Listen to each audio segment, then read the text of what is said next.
All right, so welcome back and welcome to the first ever Primavera edition of Dan Answers the Last Questions live, which I'll be quite honest, these last questions have been getting easier and easier, and so I've been like trying to do challenging things to make it harder, shutting off one half of my brain and answering it, shutting off the other half of the brain and answering it. I have perfect control of my corpus callosum. I haven't been able. I've even been almost sober and answered these questions. So I'm looking for a challenge. So I thought if I do it live with the added impetus of like there might be another singular person watching, this could be crazy. So, but anyway, we are joined with our good friend here, Straffe Hendrik, which I haven't had in a while, but it's a good Belgian quad, and it's brewed right in the. Is it brewed in Ghent or is it brewed in? Is it brewed in Bruges? Bruges.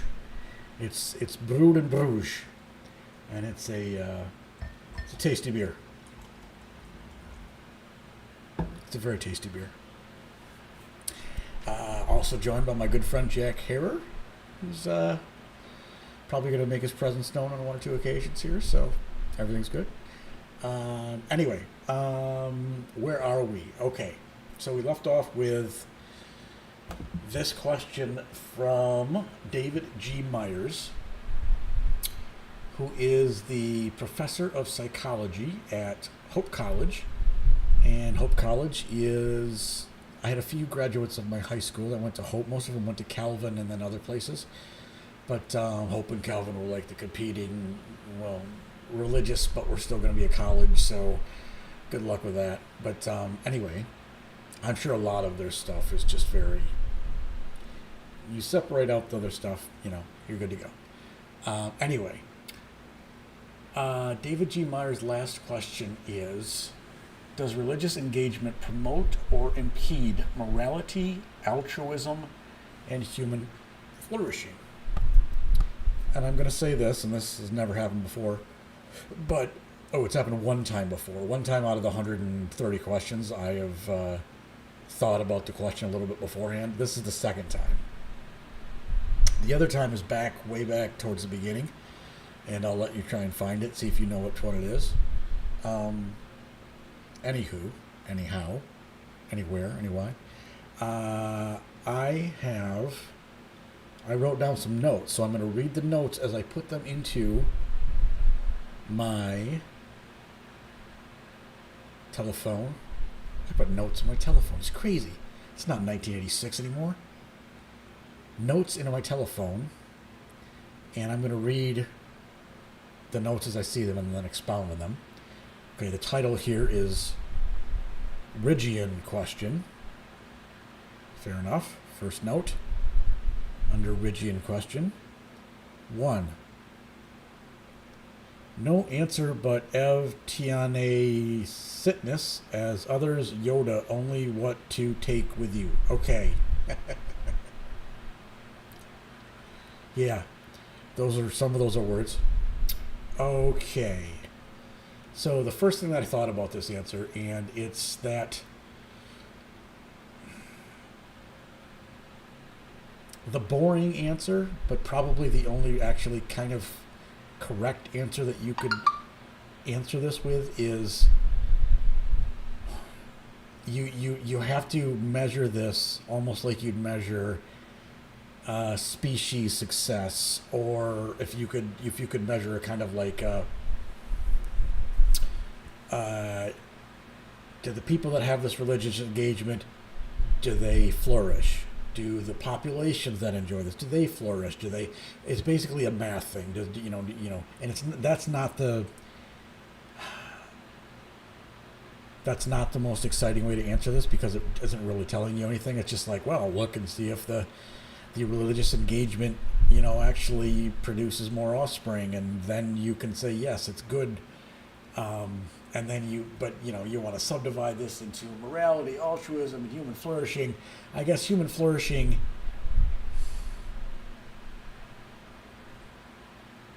I want to say, sounds bad, I almost want to say the other two ways of asking the question don't even make sense.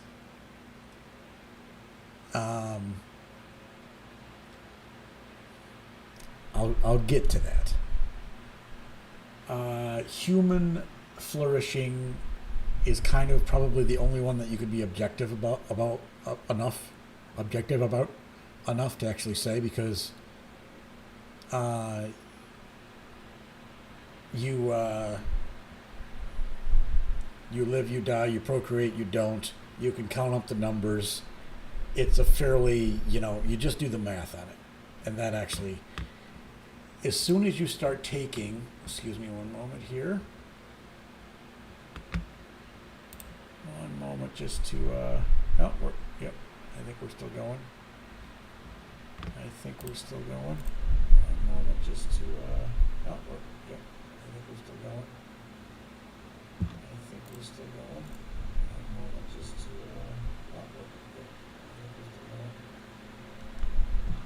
I hope you don't demand perfection.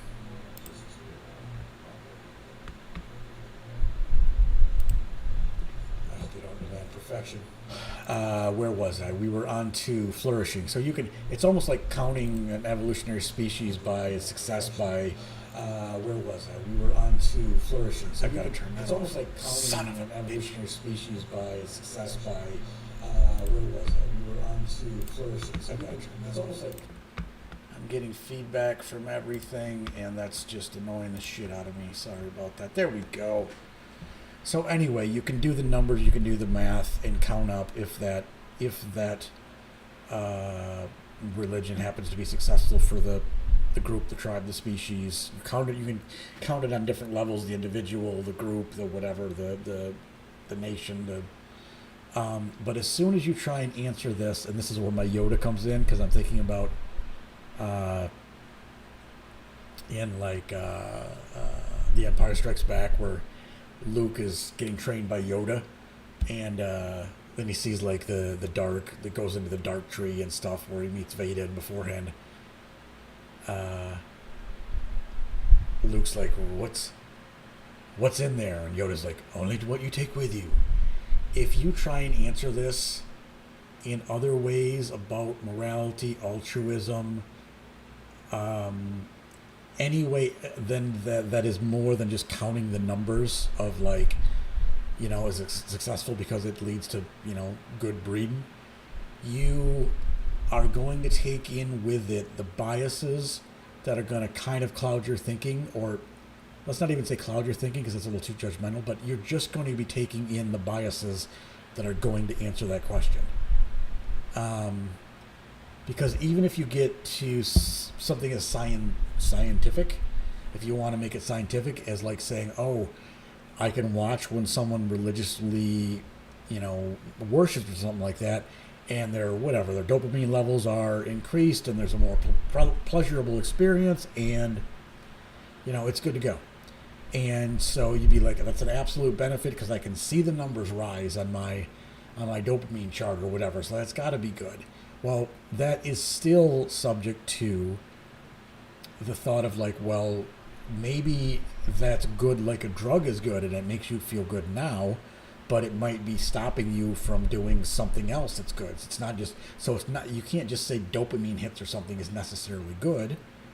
So you are going to take with you all the biases that are part of your ideology now. Like, what's more important, the search for truth or pleasure or all of those things will be bound up in any attempt to measure this, other than the simple math of, did the creatures that engaged in this, were they more successful or less successful? So it is ultimately the only real way to answer it is the uninteresting way to answer it.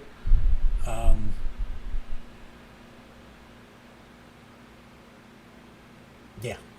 Note number 2. I'm going to read. Up question, what royalties were called favor Religion. I don't type well. Those where we die. Marx on religion. What? Whew. Up. Up. Up question. What? Re- re- what rap? So. Oh, wait. Okay. I got it now. It only takes me 10 minutes to read my own notes and figure out what I was talking about. I was talking about this idea of approaching the question kind of from the opposite way. And instead of saying, okay, what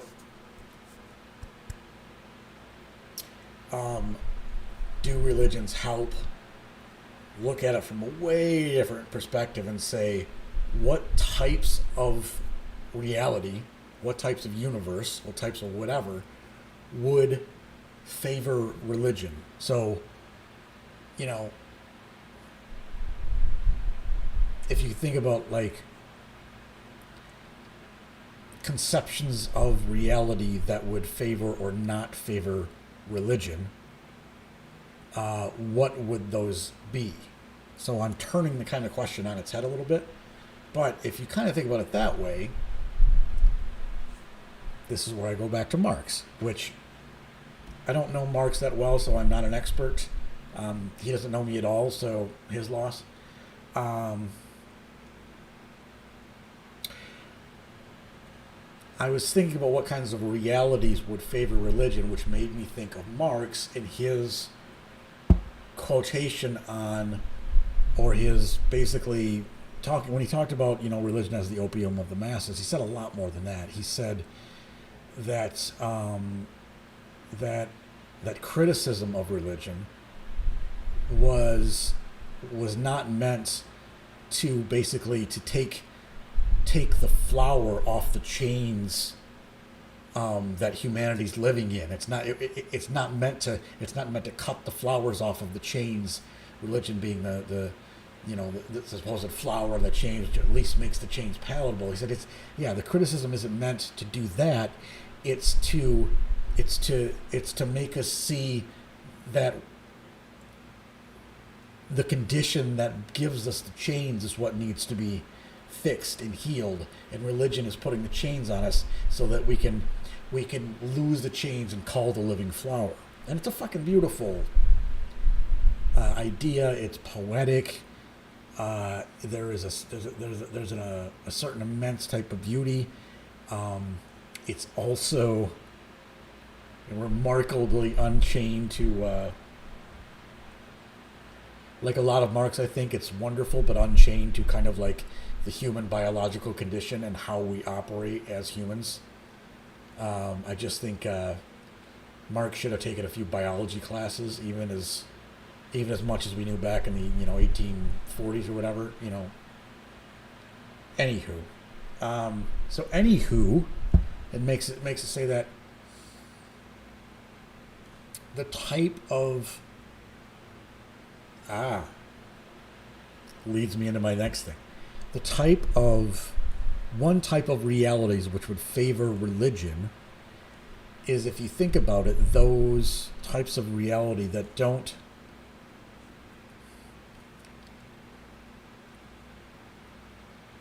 that you can tell a convincing story that's better than reality,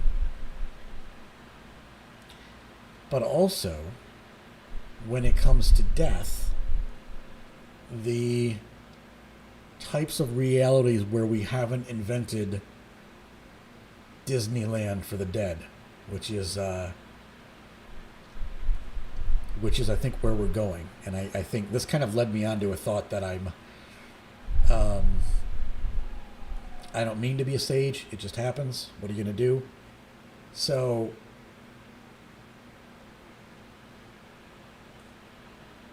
there's going to be a time when we're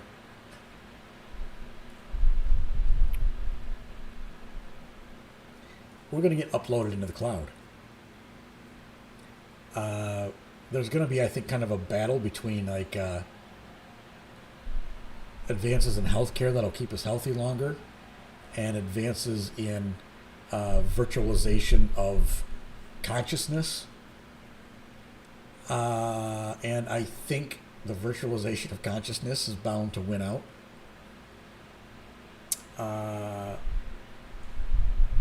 At least in the short term, and in the long term it won't even matter because we won't even know the difference. But anyway, doesn't matter. In the short term, there's going to be a new market created, and we haven't really... I'm ignorant of some other religions, but I want to think we haven't really explored the market of the dead for a while now, except maybe Catholicism, but even Catholicism is losing out. I'm going somewhere with this.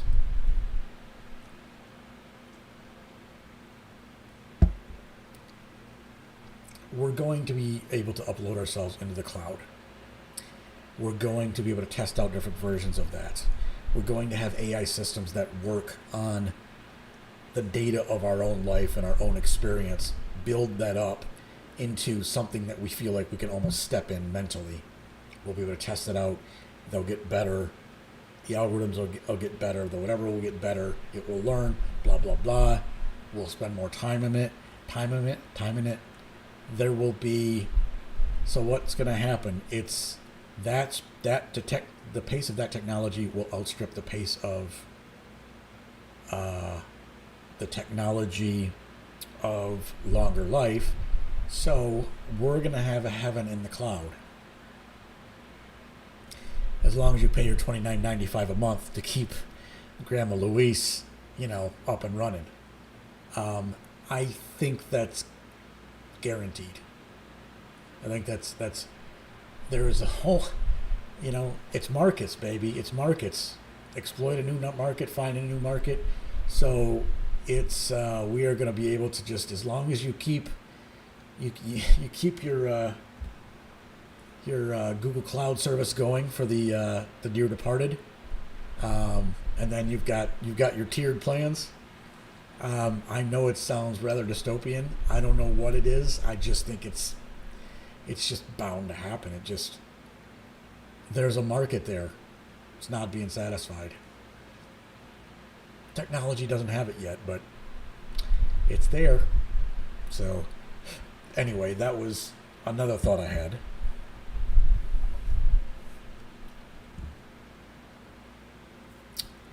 And my point number 4,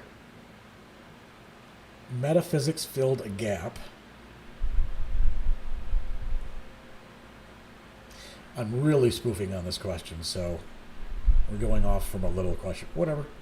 Metaphysics filled a gap. I'm not quite sure what I was thinking when I wrote that down, but let me spoof on what I was thinking. Was that for most of our history, for most of the history of humanity, we've just been our baby period, and we haven't really known much of anything, so we had to tell stories to to fill up a certain amount of the cognitive landscape, to give ourselves a narrative and a structure to do things, because once you've got a mind that can forecast and think, what might happen if I do this, and once you have that thing, it's going to be filled up with stories and with instruction, kind of generalized instruction plans and stuff like that, because it's just waiting to be exploited. But we couldn't fill it up with, let's say, more scientific knowledge. Let's say stuff that's closer to being objective, even if objectivity is kind of a farce. But metaphysics filled a gap, and maybe that gap is getting smaller now that we have more scientific tools and we can think that way. But before we had that, it had to fill a big gap. It absolutely had to, because you can't have no explanation when you have a thing that's just pulling in information as much as possible. This thing is pulling information, trying to do something with it. You've got to have some kind of basic level framework on this is what things are, and this is how to go, and this is what to do, because otherwise you're just done. So basic ideologies and religions had to come, as soon as we had the software to encompass something like that, they were on us, I'm sure. So those ideas had us. So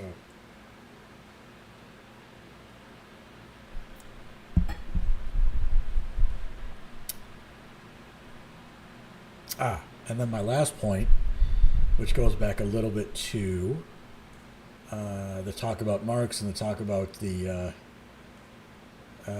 monthly subscription charge to keep Granny alive in the cloud, is when my last point, number 5, was when science offers a vision of heaven to compete with religion. So, and I think that's basically just another way of saying when the cloud gets so good that's a scary thought, actually, because you're so... The limits of our biology, many of them can just be transcended in the cloud. They will be able to.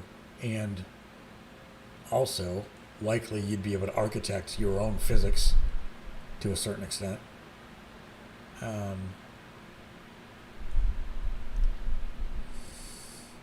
Have a lot more potential freedom. And science is going to end up giving us a better version of heaven than religion. I think that's probably inevitable.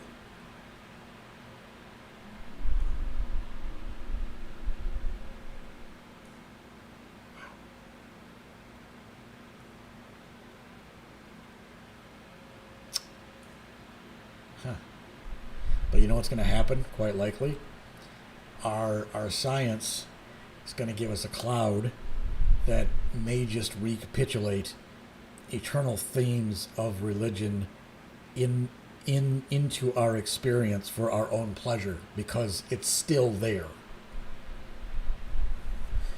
There are some things that are so basic that they're at like the ground level, and they might be religiously expressed, but that's just a species of the expression of, I need a compass, I need a point north, I need a point south, I need a challenge to get somewhere, I need a goal, I need a reward.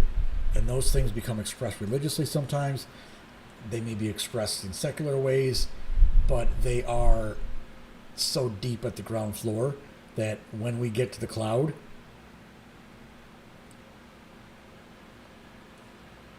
and we got a good cloud going, those same things are going to be there. Those we're gonna remanifest the Garden of Eden and the Tower of Babel and the fall and everything like that when we're in the cloud. That's very likely, or at least metaphors for that, which carry purpose, goals, self-fulfillment. Huh.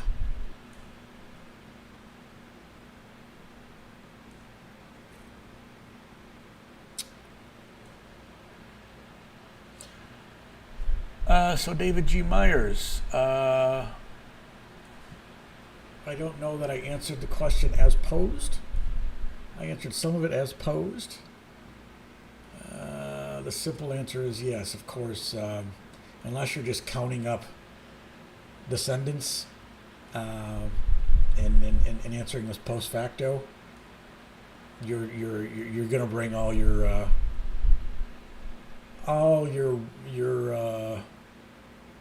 non-objective criteria into it, and it really can't be avoided. And then the rest of the points, I think I ordered them accurately enough that you can just put them